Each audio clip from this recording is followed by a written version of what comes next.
আজকে আমার মাই টিভি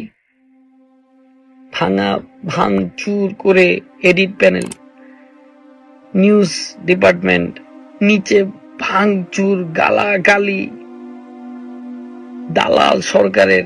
ক্ষমতাসীনেরা দেশ থেকে পলায়নের পর তৌহিদ আফ্রিদির বাসা বাড়ি প্রতিষ্ঠান মাই টিভি ভবন এভাবেই ভাঙচুর করেছে ছাত্র জনতা। কিছুই আর অবশিষ্ট রাখেনি তৌহিদ আফ্রিদির। তাই তো লাইভে এসেই মনের দুঃখ প্রকাশ করলেন তিনি।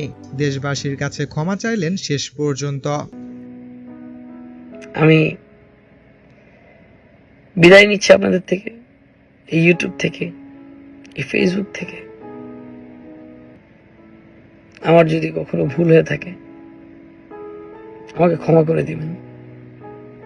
একটা মেডিকেল কলেজ করতে চেয়েছিলাম, তাও আগুন জ্বালাই দিল। আমার টেলিভিশন ছাত্রদের পক্ষেই কথা বলছে।